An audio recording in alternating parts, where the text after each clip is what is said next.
अपने आत्माओं, ये अध्यात्म जगत जो है इसके अंदर आध्यात्मिक ही सब क्रियाएं काम करती हैं। इनको अपने आप आभास हो जाता है कि जो ये सामने व्यक्ति आया है ये कितनी पावर युक्त है, उनके बस की बात नहीं हुई, अपने आप आसन उनका खिसकने लग जाता है, तो वो समझ जाते हैं कि ये कोई आम व्यक्ति नहीं। तो धर्मराज के दरबार में परमात्मा पहुंचे तो उसका आसन ऐसे ऐसे करने लगे, वो एकदम खड़ा हो गया और हाथ जोड़कर खड़ा हुआ। तब परमात्मा खड़े हैं, जैसे एक छोटे अधिकारी को बड़ा अधिकारी आदेश देता है और साथ में उसको डांट भी लगाता है। इस प्रकार वार्ता कबीर साहब ने यहाँ के धर्मराज के साथ की, आंखों देखा, अपने सामने रूबरू हुई। वो वार्ता आदरणीय गरीबदास साहिब जी ने अब किस प्रकार चित्रार्थ की वो आपको सुनाते हैं। आदरणीय गरीबदास साहिब जी क्या बताते हैं।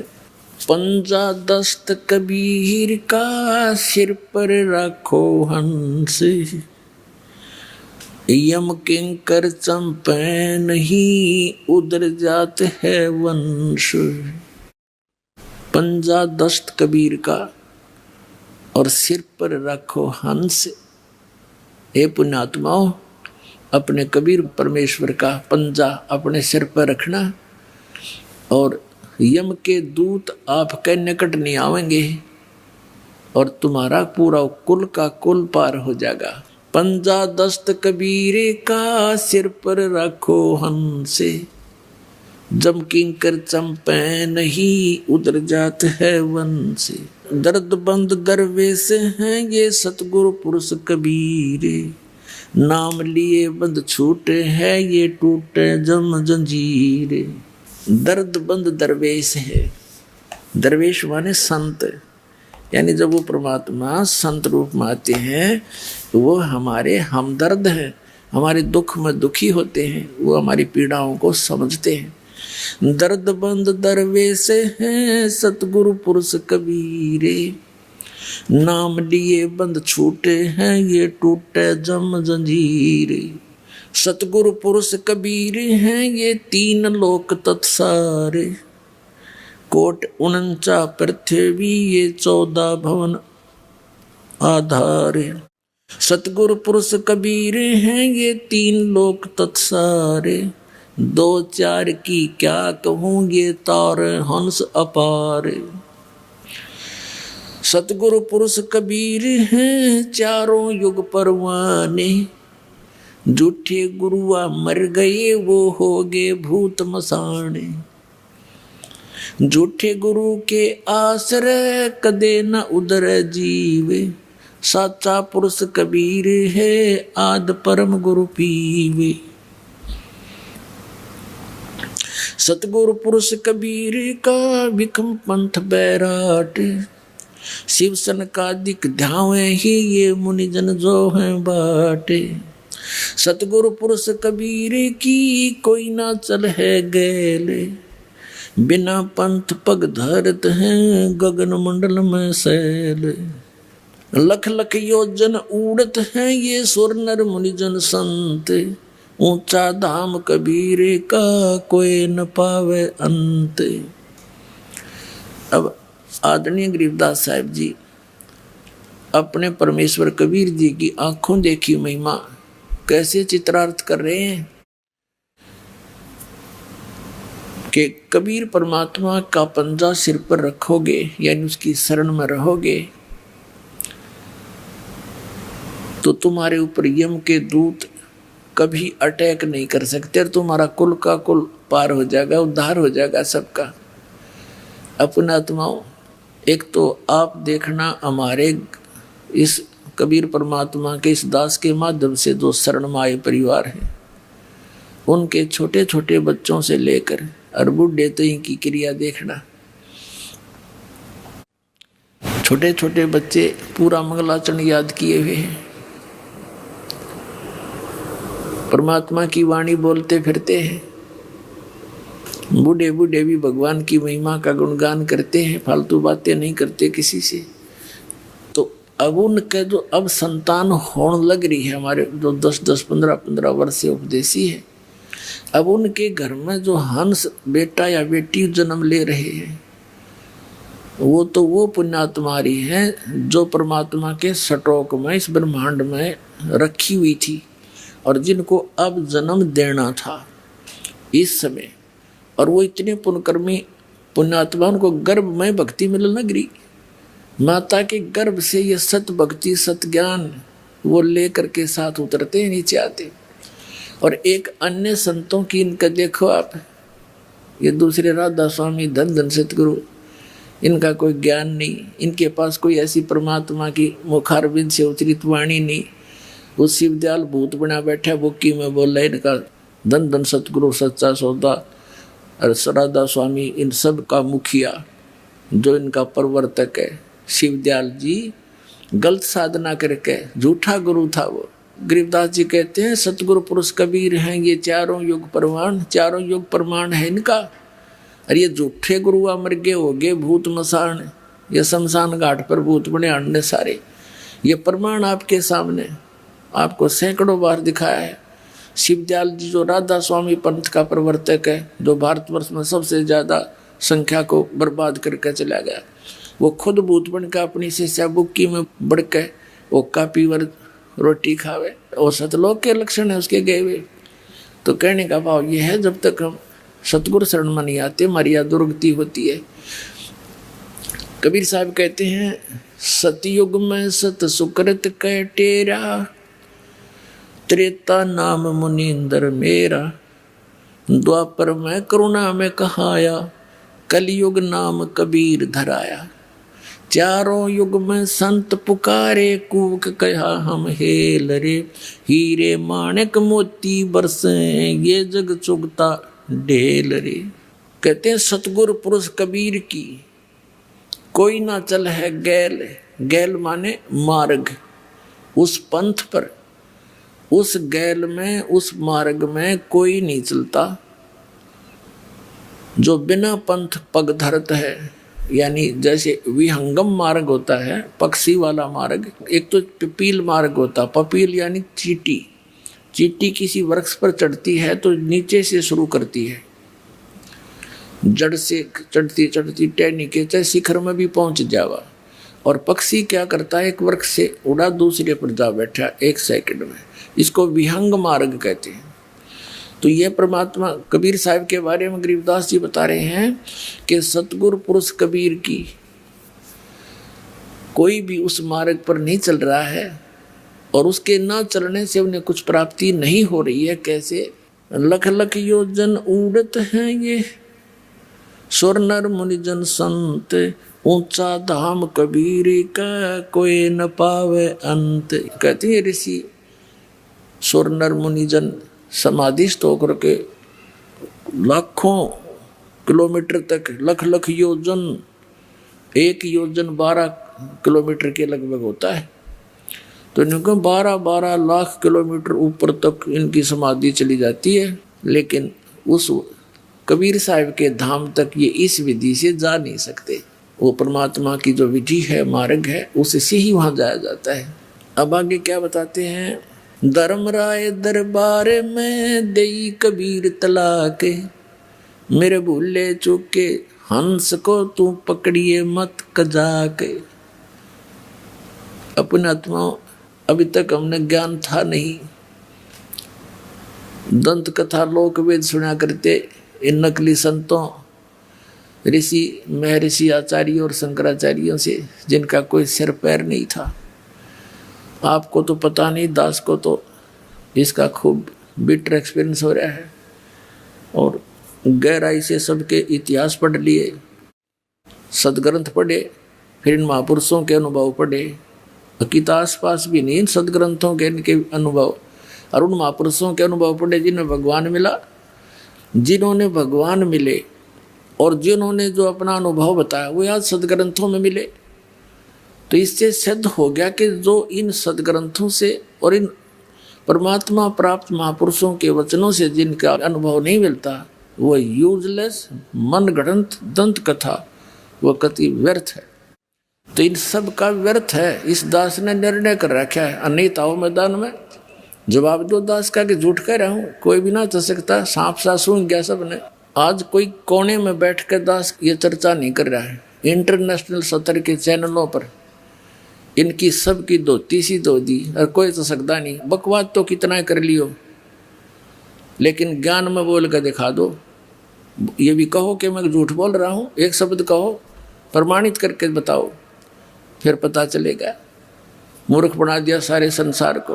तो दास जो ज्ञान आपको सुना रहा है, इस पर आपको विश्वास कराने के लिए इतने प्रमाण देता हूं कि दास जो बोल रहा है ये 100 की 100 सत्य है। अपनी तरफ से नहीं बोल रहा हूं, उन महापुरुषों की वाणी को आपके रूबरू कर रहा हूं जिन्होंने भगवान पा लिया, और फिर उस जिन्होंने भगवान मिला और उनने जो ज्ञान बताया वो सदग्रंथों से फिर ये दिखाता हूं कि इनमें भी ऐसा लिखा, देखो जिनको तुम सद मानते रहे हो आज तक। तो फिर विश्वास आसानी से हो जाएगा।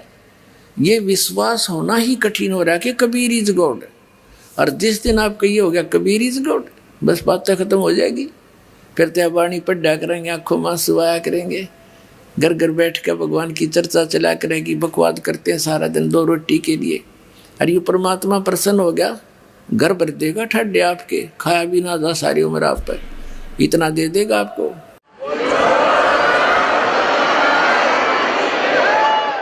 जिस माया के लिए सारा दिन कर्म बिगाड़े, हम धक्के खाते फिरे, 100 झूठ बोले और फिर भी पूरा ना पटता, तो ये परमात्मा सब कुछ कर सकता है।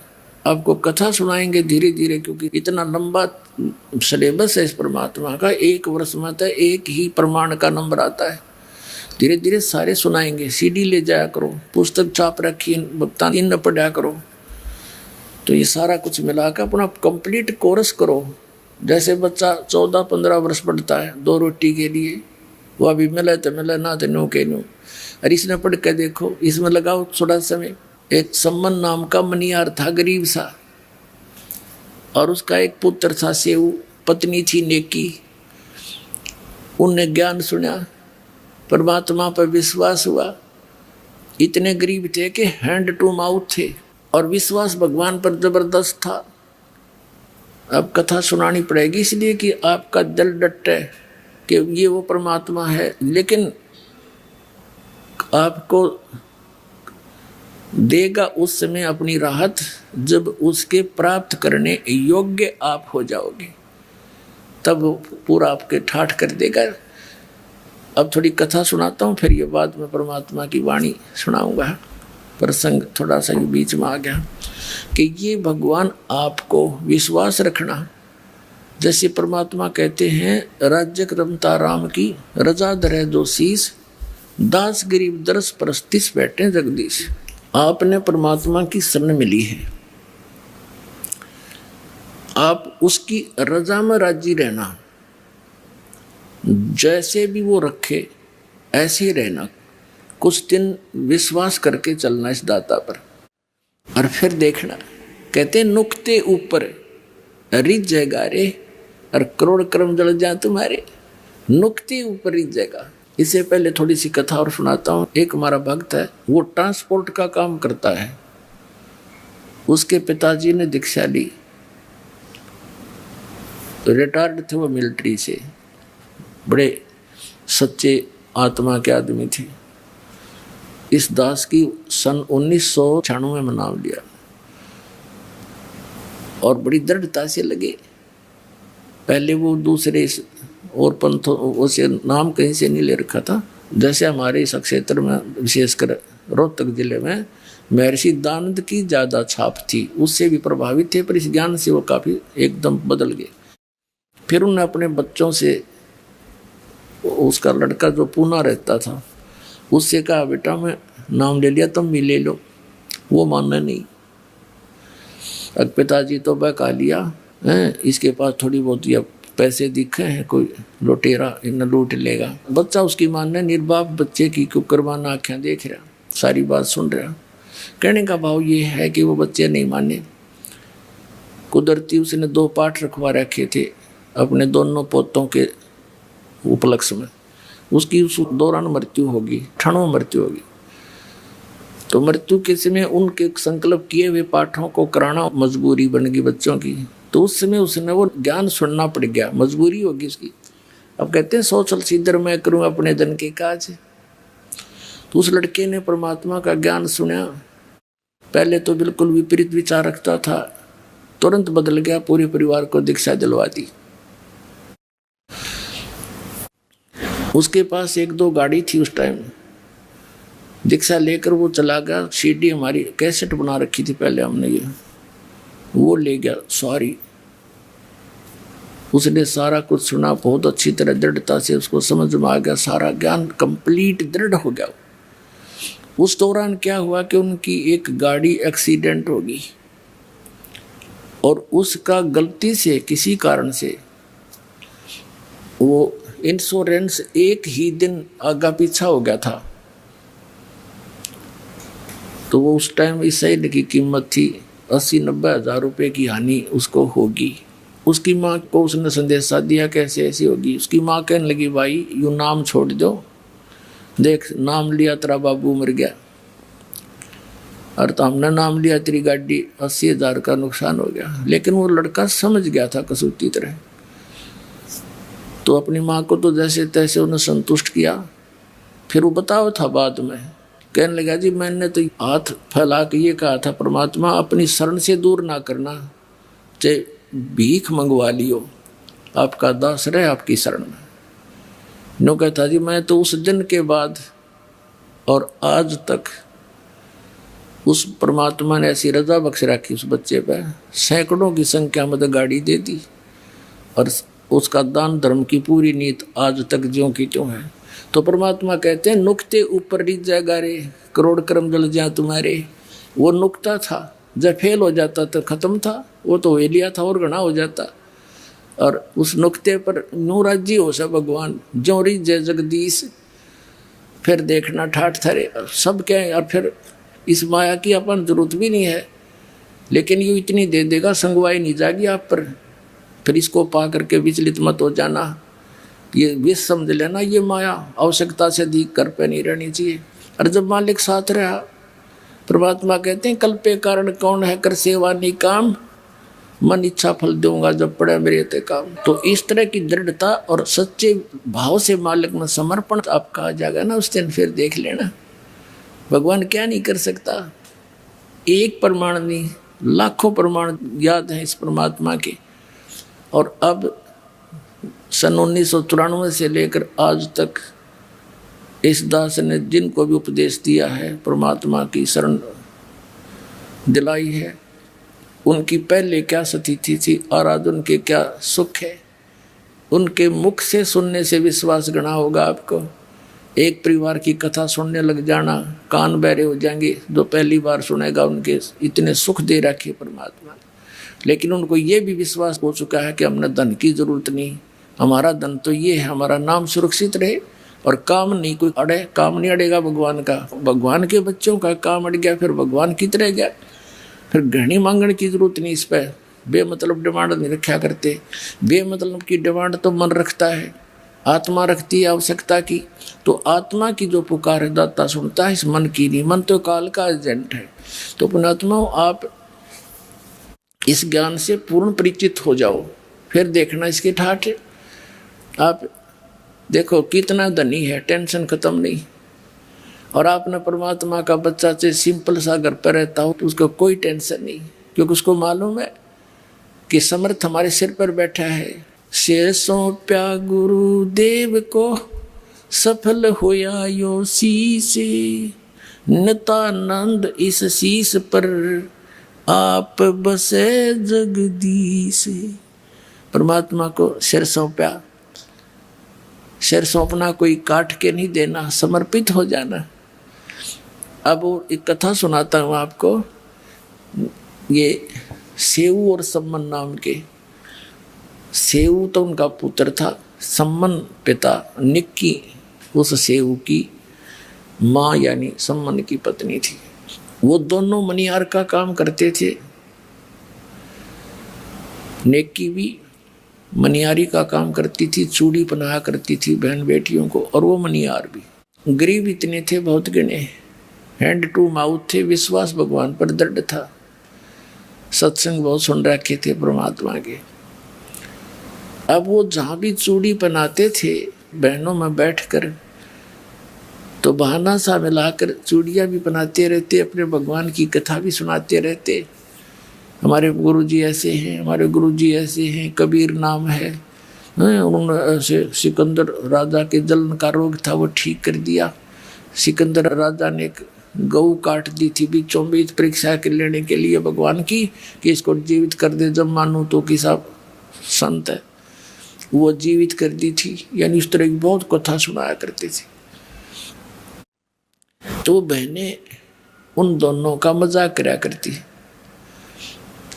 जब तो सुन देती पीछे तीनों कहा करती तो पागल हो रहे हैं, एक दानक न भगवान बतावे। कहने का भाव ये है कि वो अपने स्वभाव व सबको ऐसे बताती रहती थी। एक दिन क्या हुआ कि सेऊ नाम का जो लड़का था अन्य बच्चों में खेला करता था, वो भी यही कथा सुनाता बच्चों में।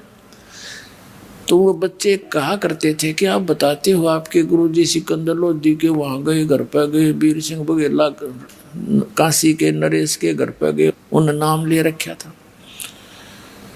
और भी आप ऐसे दामोदर सेठ के घर पर गए, तुम्हारे घर पर क्यों ना आते? तुम्हारे गुरुजी तो स्वार्थी हैं, वो तो पैसे वाले और राजाओं के पास जाते, तुम्हारे घर पर आए कभी? वो कहने लगा बच्चा था सेव, अगर ना भी हमारे घर पर तो गुरुजी नहीं आए कभी। फिर वो तो भाई पैसे वालों के जाते हैं, ये तो पैसे के पुजारी होते हैं गुरु। अब वह बच्चे के बाद खटक उसने अपनी माता और पिता से कहा कि माता अपने गुरुजी कभी अपने घर नहीं आ जाएंगे? वो हमारे घर गुरुजी आ जाएं तो बड़ी अच्छी बात हो। तो नेकी और संबंध दोनों कहने लगे बेटा उनके तो लाखों सेवक हैं और किस किस के घर में जाओगे, वो तो दूर थोड़े ही हैं, परमात्मा तो बेटा हमेशा साथ रहते हैं। सेऊ आंखों में आंसू भर के कहता माता जी बच्चे ऐसे ऐसे कह रहे थे और एक बार गुरुजी आ जाना तो मैं उनको कहने जोगा हो जाऊं। अब देख आगे ना मेरे गुरुजी स्वार्थी नहीं है, मैं कहता हूं उनको पर वो नहीं मानते। ऐसे उनकी चर्चा हो ही रही थी और नेकी और संबंध उनको समझा रहे थे बेटा हमारे साथ ही रहते, वो दूर थोड़े ही है, अब किस किस के घर जाएंगे गुरुजी ऐसे ऐसे। और उधर से ये एक कमाल नाम का लड़का 10-12 वर्ष का, उसकी मृत्यु हो गई थी, उसको जल प्रवाह कर दिया। कुछ कबीले ऐसे हैं जो ना दफनाते हैं, जमीन में नहीं गाड़ते हैं, ना जलाते हैं मुर्दे को, वो जल प्रवाह कर देते हैं। 4 प्रकार से दाग दिए जाते हैं इस बॉडी को, शरीर को। एक तो जमीन में दबा देते हैं, दूसरा सभा कर देते हैं, जला देते हैं, और तीसरा एक बड़ा सा मचान बनाकर ऊंचा सा पिलर उसके ऊपर डाल देते हैं, उसको पक्षियां खा जाते हैं या जंगल में डाल देते हैं कहीं सुरक्षित स्थान। और चौथे प्रकार का जल प्रवाह कर देते हैं, कुछ ऐसे कबीले हैं तो उन्होंने उसको जल प्रवाह कर दिया मुर्दे को। और एक शेख तकी नाम का मुसलमान पीर था, सिकंदर लोधी दिल्ली के बादशाह का। कबीर परमात्मा जी ने सिकंदर लोधी के जलन का रोग था जिसने सब जगह इलाज करा लिया था और सब ने ये कह दिया था कि ये आपके प्रारब्ध का कर्म है, आपको भोगना ही पड़ेगा, कोई इसका विकल्प नहीं। वो कबीर परमात्मा के आशीर्वाद मात्र से ठीक हो गया था सिकंदर लोधी। तो उस कारण से सिकंदर लोधी की आस्था कबीर परमेश्वर में घड़ी हो गई थी। और वो धार्मिक गुरु ईर्षा करने लग गया कबीर साहब से कि इसने तेरा स्थान ले लिया। वजीर 2 और 2 फकीर ये कभी आपस में मेल से नहीं रह सकते। तो उन दोनों का शेख तकी को एक आग सी लगी रहती थी, ईर्षा की अग्नि में वो जलता रहता था, किस प्रकार इस कबीर को नीचा दिखाऊं। और सिकंदर लोधी राजा तो इसको भगवान मान बैठे। तो शेख तकी ने कहा कि सिकंदर लोधी राजा आपने एक हिंदू काफिर को गुरु बना दिया है और मैं सब मुसलमानों को बताऊंगा कि राजा काफिर हो गया है और उसको गुरु धारण कर लिया है, हिंदू क्रियाएं करने लग गया है। अब सिकंदर लोधी दिल्ली के बादशाह को पता था कि इसकी बात को पूरा मुसलमान भारत का मानता है, क्योंकि वो पूरे मुसलमान धर्म का हेड था, मुखिया था। उसमें जनता होगी कि तो बात बिगाड़ेगा, जनता को विरोध कर देगा और तेरा राज्य जाएगा। चिंतित हो गया। कबीर साहब को पता चला, कारण बताया गया। तो कबीर साहब ने कहा, पूछ ले ये कैसे प्रसन्न होगा तेरा पीर। तब सिकंदर लोधी ने पूछा, पीर जी आप क्या चाहते हो? कि आप इसको भगवान मानते हो, कबीर को अल्लाह मानते हो? हमारे हजरत मोहम्मद जी ने एक गाय को जीवित कर दिया था, मेरे सामने कोई ये मुर्दा जीवित कर दे, मैं मान लूंगा ये अल्लाह की जात है। तो कबीर साहब ने कहा, ठीक है भाई, कोई मुर्दा ले शेख तकी ला, करता हूँ कोशिश, जो हो गया था। अब शेख तकी कहने लगा, मैं कहाँ से लाऊं, कभी टाइम आएगा जब देखूंगा तुझे। इतने में वो टेंशन, वो तो उसको बनी हुई थी सिकंदर लोधी के। परमात्मा टेंशन नहीं देख सकता अपने बच्चे की। दरिया के किनारे खड़ी ये बातें हो रही थी। दरिया के अंदर वो बहता हुआ मुर्दा 12 साल के बालक का आ रहा था। सभी ने देखा कि वो मुर्दा आ गया, मुर्दा आ गया। कबीर साहब ने शेख तकी, कबीर साहब और सब जो अंगरक्षक थे राजा के, उनके साथ वहाँ गए हुए थे, वो सभी खड़े हो गए आगे भागकर। तब कबीर साहब ने कहा, शेख तकी पहले तू कोशिश कर ले, कदे बाद में नंबर बनावक मैं भी कर दूँ। तो सभी ने कहा, ठीक है पीर जी आप भी ट्राई करो। शेख तकी करेगा फूफा, वो आगे चला गया मुर्दा काफी दूर। तब शेख तकी कहने लगा, ये तो अपनी इज्जत बचाना चाहता था, मुझे लगा दिया इस पे। ये चाहता था कि ये निकल जाए, तेरे सिर से बला टल जाएगी। मुर्दे कभी जीवित होते, वो तो कभी कयामत के समय होगा। अब कबीर साहब ने कहा, ठीक है थक लिया तू। तब परमेश्वर ने जैसे मुर्दा यूं बह कर जा रहा था, ऐसे हाथ किया वापस, जैसे इंजन वाली नौका चलती है, दरिया के विपरीत दिशा में भी चल पड़ती है, ऐसे मुर्दा वापस आ गया ऐसे, और वहाँ खड़ा हो गया। नीचे से लहरें जा रही हैं दरिया की, और वो बच्चा ऐसे है।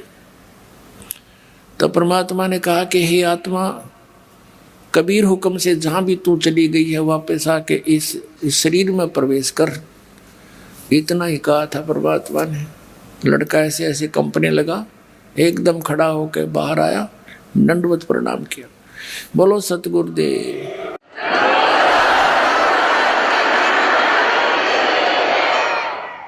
अब सभी ने कहा कि हे परमात्मा कमाल कर दिया, कमाल कर दिया। कबीर साहब ने कमाल कर दिया, उस लड़के का नाम कमाल रख दिया। अब लड़के को आप पता नहीं मेरा कौन, मैं कहाँ से था, कौन था, भूल गया सारी पिछली। तब परमात्मा ने उस बच्चे को अपने साथ रख लिया, अपने पुत्र के रूप में। कबीर साहब ने ना कोई विवाह किया था, कोई स्त्री नहीं थी उनकी। 2 बच्चों को, मुर्दों को जीवित किया था। एक तो ये कमाल नाम का था, एक कमाली उस शेख तकी की लड़की थी 12-13 वर्ष की, वो भी मर गई थी, मृत्यु को प्राप्त हो गई थी, कब्र में दबा रखा था। उस लड़के के जीवित होने के पर भी उसने संतोष नहीं हुआ शेख तकी ने। उसने सोचा ना बनी बात, ये तो और ज्यादा महिमा होगी। उसने सोचा कि मेरी लड़की कब्र में दबा रखी है और मेरे दोनों हाथों में लड्डू हैं, यदि लड़की जीवित होगी तो मेरी होगी, और हारेगा तो कबीर हारेगा, ना हुई तो ठीक से। तो उसने सारे मुसलमान धर्म को प्रेरित किया, अपने आसपास के जितने उसके दिल्ली के मुसलमान थे कि भाई राजा तो काफिर हो गया, ये हर वो हर शॉट बट मारी, अब क्या करें शेख तकी, पीर जी आप बताओ जो आदेश दो कि हम आपके साथ हैं। तो उन्होंने कहा राजा से हम पूछेंगे कि इससे कहो मेरी लड़की को जीवित करके दिखा दे, तब मानेंगे ये भगवान है। तो सारे बोलिए ठीक, क्योंकि हम इतने भोले सा हैं, एक नेता के पाछे से होकर मेरे को बंद करा दिया, हम सारी करने तैयार। वो अपना बेनिफिट देखता है, मूर्ख हमें बनाते हैं ये लोग।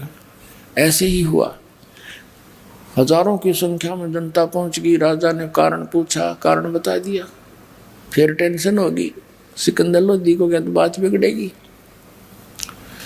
तब कबीर जी को ये संदेश मिला। परमात्मा ने कहा कि ऐसे कहो, इसको कह दे तीसरे दिन इस लड़की को जीवित कर दूंगा, लेकिन आसपास के पूरे क्षेत्र में मुनादी करवा दो, अनाउंसमेंट करा दो कि ये तीसरे दिन कब्र से लड़की निकाल के जीवित की जाएगी। अब उसी समय सेवकों की सारे ढिंडोरे पिटवा दिए और राजा ने आसपास सब जगह मुनादी करवा दी, अनाउंसमेंट। लाखों की संख्या में लोग, कई हजारों की संख्या में लोग इकट्ठे हो गए, दर्शक। कब्र फुड़वा दी। अब कबीर साहब ने कहा कि शेख तकी, अब तू कर ले जंतर मंतर अपनी बेटी को जीवित करने के लिए। तो उपस्थित जन कहने लगे, जी इसके पास कोई शक्ति होती है आत्मिक, तो अपनी बेटी ने कौन मरने देता है, आप ही कृपा करो। तो परमात्मा ने कहा कि हे शेख तकी की लड़की जीवित हो जा। नहीं कोई एक्शन हुआ। दूसरी बार फिर यही कहा, तीसरी बार फिर यही कहा कि हे शेख तकी की लड़की जीवित हो जा। लड़की जीवित नहीं हुई। तो शेख तकी ने भंगड़ा पा दिया, नाचा कूदा, देखा मैं कह रहा था ये झूठा है, ठग है, कोई मुर्दे जीवित होते हैं, देखो भैया, है ना। तब कबीर साहब बोले डट जा, रुक जा शेख तकी। अब देखो उस नालायक व्यक्ति ने अपनी बेटी की, अपनी पुत्री का जीवित होने का दुख नहीं, जीवित ना होने का दुख नहीं, कबीर साहब के आरण की खुशी मना रहा।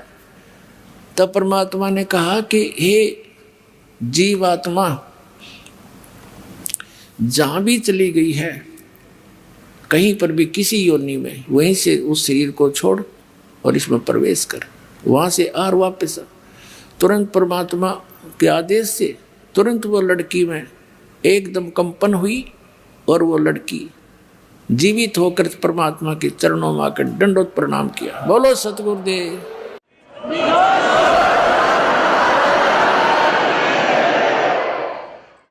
अब सब ने कहा कि हे भगवान, कमाल कर दिया, कमाल कर दिया। लड़की का नाम कमाली रख दिया।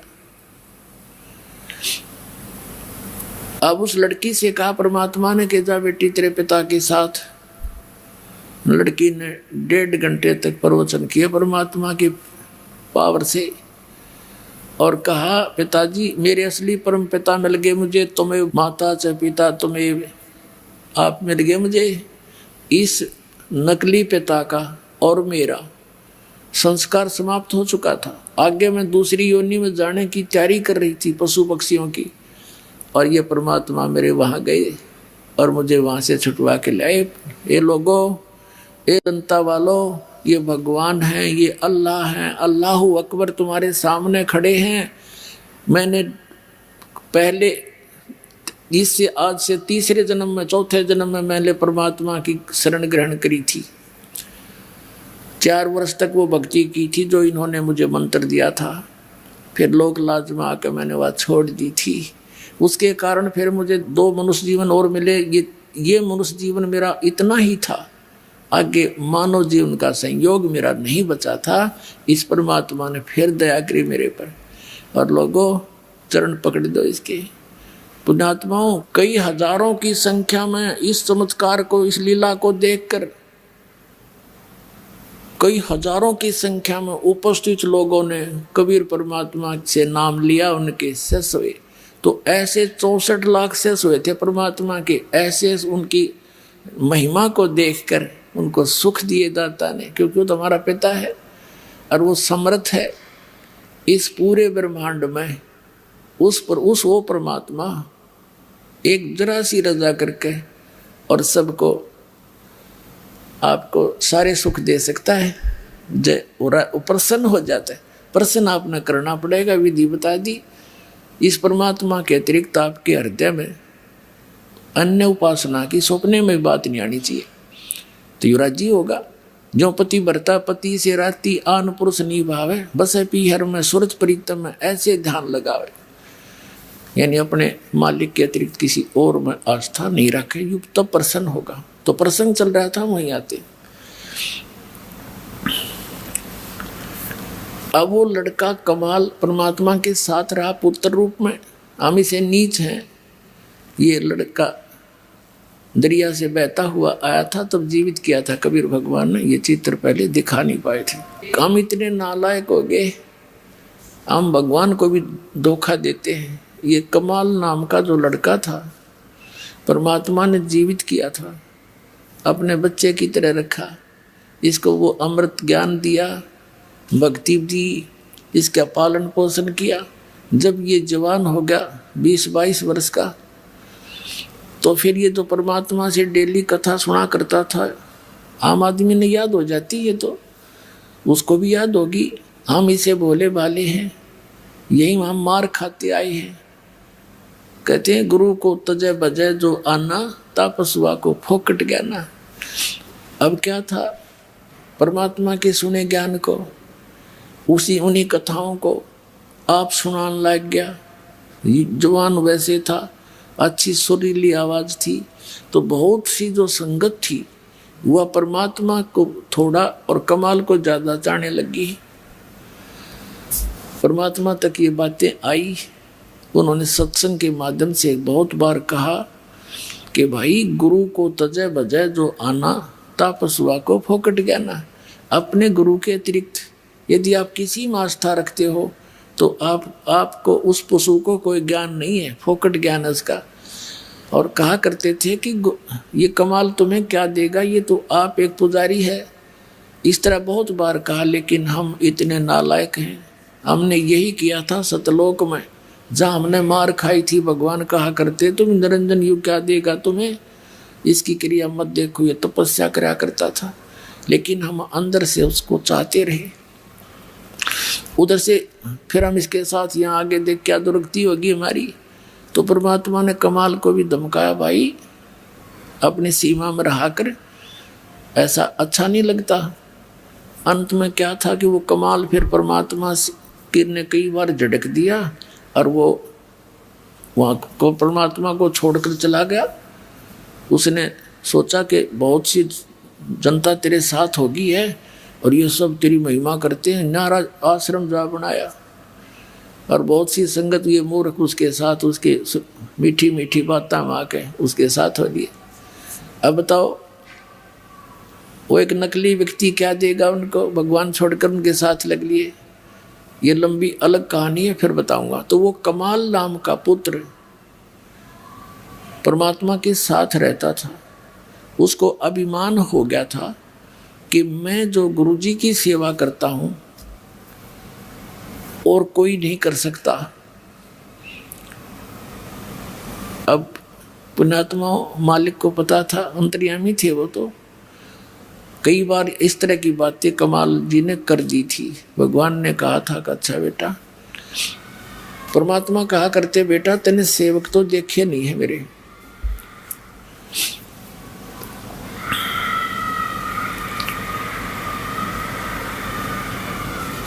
ये भूत लाग रहे रोने। अभी न पता लग गया कि सचमुच बहुत बुरी बना है। इनको अब पता लग गया कि सचमुच ये हमारे साथ क्यों बना है। इसलिए बना है कि साधना ठीक नहीं बनी। अब पुण्यात्मा जो हमारे दादे परदादे मर गए, मृत्यु को प्राप्त हुए, वो कौन थे? इंसान न थे वह। और वो अब प्रेत बनकर भी वो सूक्ष्म शरीर में भटकते रहते, यहीं पर रहते आसपास ही। वो आपको नहीं देख सकते। तो उनके विचार, उनके अंदर श्रवण शक्ति आज तक जो की तो है, वो सब विचार करते हैं। पहले उस गलत ज्ञान को सुनकर उसी में आसक्त थे, अब इस ज्ञान को सुनकर अब वो भी समझने लग गए इनके भूत प्रेत भी सचमुच। या तो बात न्यू बिगड़ी हमारी। एक भक्त कह रहा था जी, एक लड़के में एक भूत, उनके पितर आता था, पितर के हो, और वो कहने लगा तुम जा करके कर वहाँ उसमें चले जाओ बरवाला के अंदर और वहाँ नाम लो, ना थारी सारे की दुर्गति होगी। ये भूत भी समझने लगे, अब तुम क्यों पीछे रहते हो, आप भी लगो इस लाइन पर। अब जो प्रसंग चल रहा है, परमात्मा ने उस कमाल की फड़क निकालनी थी। जो मैंने आपको बताया कि वो छोड़कर चला गया, वो तो बहुत बाद की बातें हैं। पहले वो साथ रहता था और उसको इससे बात का भ्रम हो गया कि मैं सेवा कर रहा हूँ, भगवान की सेवा यू जीव कर सकता है जो सबका पालक, वो तो समर्थ है। सेवा दे रखी थी, कर्म बिगाड़ने नहीं चाहिए, बनाने चाहिए थे। उसको ये भ्रम हो गया था कि मेरे जैसा सेवक नहीं हो सकता कोई। जैसे अर्जुन को भ्रम हुआ था कि मेरे जैसा भक्त सेवक श्री कृष्ण जी आपका नहीं होगा कोई। उसकी फड़क निकालने के लिए कहाँ गए थे? मोरध्वज के घर पे। राजा मोरध्वज अपने पुत्र ताम्रध्वज को राज तिलक देने की खुशी में एक अनुष्ठान कर रहा था, तो वहाँ चले गए थे। तो उन्होंने वहाँ उनसे कंडीशन रखी थी कि मेरा शेर मनुष्य का मांस खाएगा। वह कथा आपने सुन रखी है।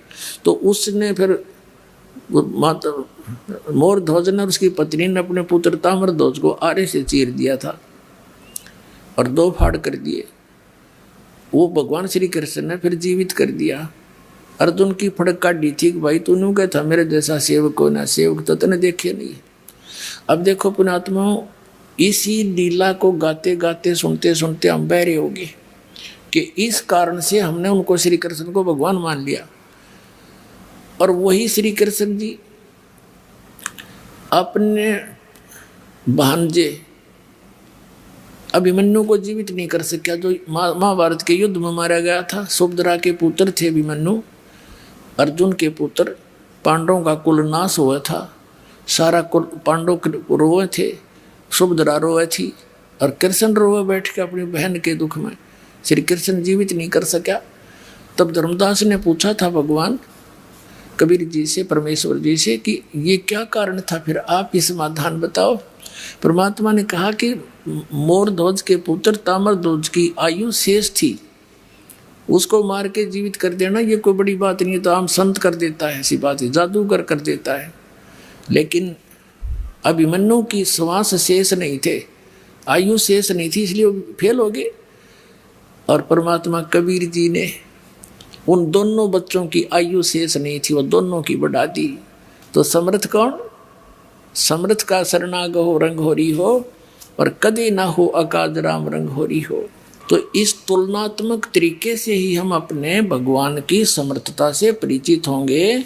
ये अमर कथा जो दास सुना रहा है, ये छुपा दी गई थी, इसको ऊपर नहीं आने दिया था नकली आचार्य और शंकराचार्य और मंडलेश्वर ब्राह्मण गुरुओं ने।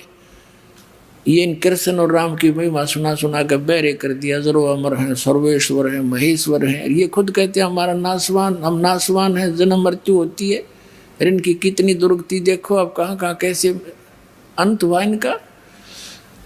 तो ज्ञान बिना हम इनको यानी 10 रुपए के नोट को 1000 का मान रहे थे, ये समझ कर चलो। अब क्या हुआ, वो कमाल की फड़क निकालने के लिए परमात्मा ने कहा भी मैं भ्रमण के लिए जा रहा हूँ, सब भक्तों के घर पे देख के आते हैं किसकी आस्था कितनी है, कोई चलेगा मेरे साथ। एक शेख फरीद जो परमात्मा के शिष्य होकर उनके साथ रहा करते थे, पहले वो एक वाजिद जी, वाजिद, हाँ शेख फरीद भी और कमाल दोनों कहने लगे जी हम चलेंगे। अच्छा भाई चलो। अब उधर से वो वार्ता चल रही थी, शिव प्रार्थना कर रहा था बार बार, हे भगवान एक बार दर्शन दे दे गुरुजी, तो मैं मेरी खुशी का ठिकाना नहीं रहे और सब बच्चों को बता दूंगा हमारे घर पर देख लो गुरुजी आए थे, तुम झूठ बोलते थे, वो स्वार्थी है। इतने कह ही रहे थे और बच्चा आंखों में आंसू भरकर ऐसे बोल रहा था। तभी से बाहर खड़े होकर के परमात्मा ने आवाज लगाई कि भाई कोई है घर पे।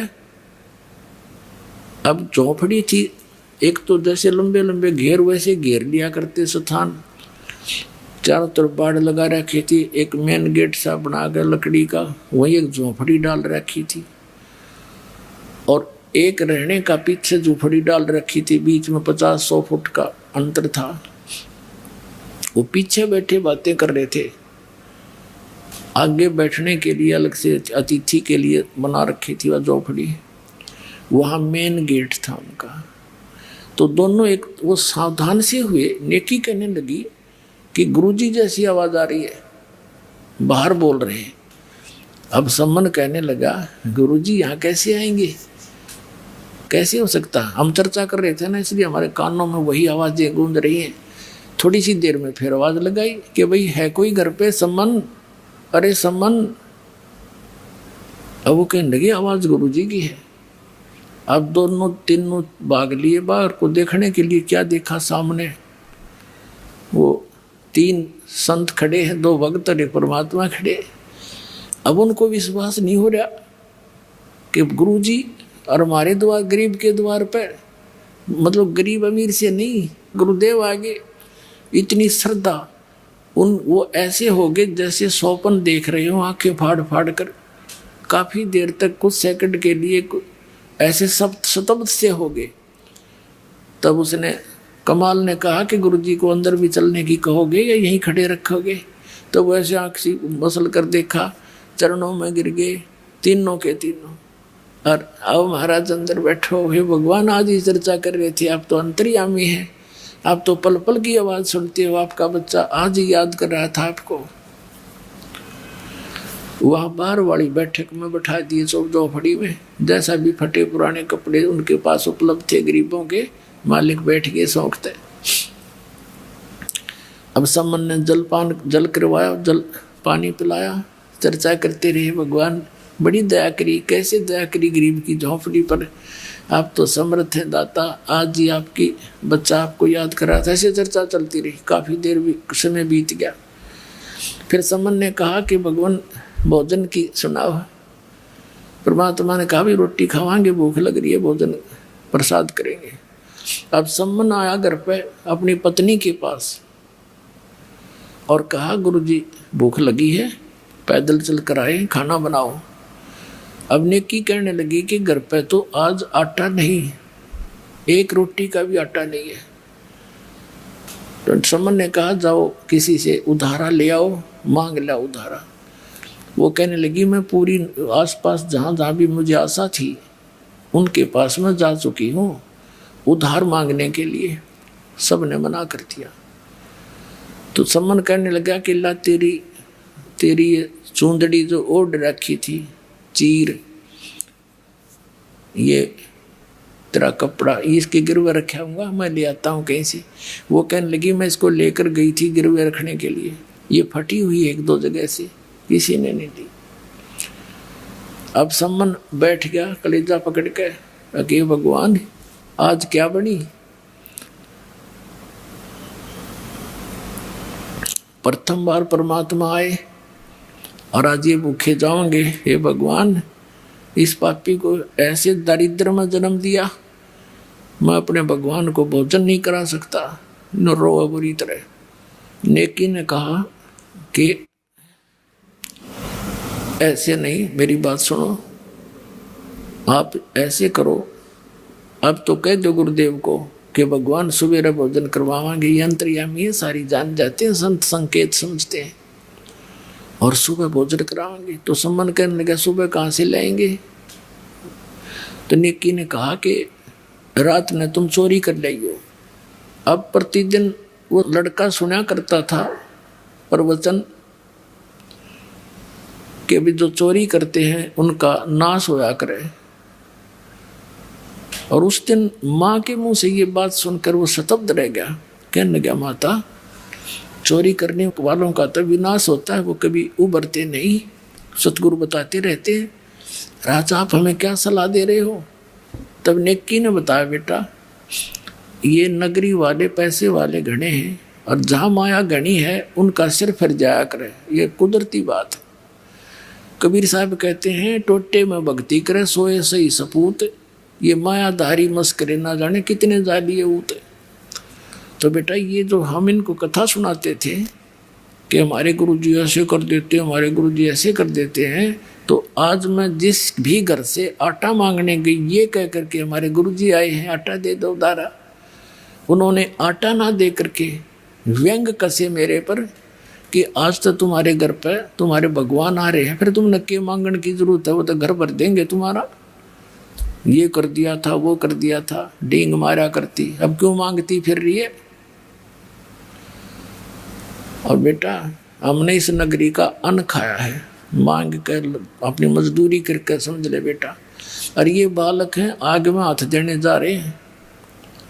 फिर एक कथा सुनाई कि एक नगरी में ऐसे पैसे वाले लोग गणे हो गए, जहां माया घनी है पुण्यात्माओं, भगवान से कोसों दूर कर देती है। या ये सबसे बड़ा विष है, और जिसको हम डेली खा रहे हैं और चोरी कर कर खा रहे हैं। कहीं देख लो किसी एक क्षेत्र में आज कोई पीछे नहीं है, तो ये विष इसलिए खा रहे हैं हम, इसका पता कोई नहीं, यो हमें मार डालेगा। अब इस ज्ञान से पता चलेगा कि इसकी तो आवश्यकता नहीं बकवादों की। भक्ति के लिए तो सबसे बड़ा दुश्मन है, और आपको भगवान देगा जो आवश्यकता होगी, समर्थ आपके साथ है, वो देगा जो आपके विष का काम ना करेगी। तो उसने कहा उस नगरी के लोग इतने पैसे के कारण इतना अभिमान था उनमें, साधु संतों का आदर सत्कार भी त्याग दिया था। एक सिद्ध पुरुष था, उसके साथ एक 15-16 वर्ष का उसका कोई शिष्य था। उस नगर के बाहर जंगल में आके वो रुक के लड़के को कहा, बेटा जा भिक्षा मांग ले। अब वो भिक्षा मांगने गया तो उस नगरी में जिसके पास भी जावे सभी सेठ लोग थे। वो मजाक करते हैं कि तुम मस्टंडे हमारे यहाँ पल्लेदारी कर ले, मांगते फिरते हो, करके नहीं खाया जाता। किसी ने कुछ नहीं दिया, लड़का वापस आ गया और सारी कथा गुरुदेव को बता दी। अब गुरुदेव ने कहा, बेटा कल फिर जा तू एक बार। वो अगले दिन फिर गया, सब ने वही जवाब दिया, लेकिन वो वापस आ रहा था। तब एक कुम्हारी ने देखा, कुम्हारी थी गरीब सी कुम्हार, उसका पति मर चुका था, 3-4 बच्चे थे उसके लड़के। उसका भारवाही मकान था, गांव से काफी दूर, थोड़े से फैसले में होता था। तो उसने देखा कि बालक काल भी भूखा गया। उसको पता था कि ये लोग कुछ नहीं देंगे इनको, शायद ये किसी का आदर करना नहीं जानते, इनका सिर घूम रहा है। उसने एक माँ की दृष्टिकोण से देखा कि मेरा बालक होता और 2 दिन भूखा सोता, कैसे जीवन व्यतीत करता। तो उसने कहा, महाराज आप कल भी आए थे, खाली गए, आज भी खाली जा रहे हो। कहा, माई खाली जा रहा हूँ। उसने कहा कि मैं कुम्हारी हूँ और ये कुछ आटा ले जा, रोटी बना रखी थी उसने, आटा को तो आटा दूँ, रोटी को तो रोटी दूँ, और ये ले जाओ और आपके गुरुजी को बता दियो कि कुम्हारी के घर से प्राप्त है। क्योंकि कई ऐसे संत होते थे जो छोटी जाति वालों का नहीं खाते थे, तो कहीं मेरे को और बद्दुआ ना दे दे, बेटा बता देना महाराज। अच्छा माई, वो ले गया भोजन, अपने गुरुजी से बता दिया। गुरुजी नगर तो कति निकम्मे आदमियों का बराबर है, और जानबूझकर बकवास कर रहे हैं कि तुम मांगते फिरते हो, करके क्यों नहीं खाते, कुछ ये कर लो। ऐसे ऐसे एक माई ने आटा दिया, ये भोजन दिया है, और उसने ऐसे ऐसे बताया है। वो साधु कहने लगा, बेटा तो खा ले, मैं तो खाऊंगी, बाकी ऐसे करो। उस माई ने कह दे कि आज शाम तक अपने सामान में बटोर कर सारे यहाँ से निकल जा, और किसी को बतावा नहीं। और उस लड़की को बता देना कि आज रात ने यो नगर नहीं रहेगा। और साधु संतों की उनसे वो परिचित थी। भगत ने जाकर बता दिया कि माई ऐसे ऐसे गुरुजी का आदेश है, मेरे गुरुजी जो कह देते हो सच्ची होया करे, तू निकल जाए यहाँ से। और ये कहा, चाह तू रात में बस चली जाएगी ना, और तुझे शाम हो जा, वहीं रुक जाना, वहीं बस जाएगी। तो वहाँ से वो चल पड़ी, अपने गधे पर सारा सामान लाद कर चली गई। 8-10 किलोमीटर जाकर रात होगी, वहीं रुकेगी। उधर से रात्रि में ऐसा भूकंप का व्यवस्था हुई, पूरा नगर नाश हो गया, कोई नहीं बचा उसमें एक जीव भी, सारा मर गया। और वो लड़की जहाँ बैठी थी, आसपास के लोगों को पता चला, वहाँ पहुँचे, उसने सारी कहानी बताई। ऐसे ऐसे साधु संतों के साथ इन्होंने बदतमीजी की थी और मुझे ये कह दिया था तू चली जा। तो गांव के आसपास के व्यक्तियों ने उसको वहीं कह दिया, बहन तू यहीं रह। उसका मकान पर झोंपड़ी झापड़ी डलवा दी, घनी जमीन दे दी, वो उड़े बस गई। अब उस लड़की ने बताया, वो गांव बना हुआ बताते हैं उसके नाम से। अब वो नेकी बता रही है कि बेटा इन गेला नो बढ़ेगी, ये परमात्मा तो कुछ कहे को नहीं, ये तो चले जाएंगे भूखे पैसे, लेकिन यू काल फिर इनको, ये बच्चे सारे भगवान के हैं और काल को दाव लग जाएगा, नुक्ता मिल जाएगा इनका नाश करने का। अपने आत्मा जैसे प्रधानमंत्री का कोई निकम्मा डले मार दे, प्रधानमंत्री कुछ ना कहे उनको, लेकिन पुलिस वाले उसकी बाँह पकड़ के रिसा समारेंगे, याद रखेगा। तो इसी प्रकार कबीर साहब तो ये हमारे भगवान हैं, ये तो नहीं दुख देंगे, लेकिन काल फिर उनको बख्शा नहीं, क्योंकि इस डर से कि इस मालिक को इन्होंने ऐसे कैसे कह दिया, तो इसलिए ये सब खत्म हो जाएंगे बेटा, एक नियम है यहाँ का।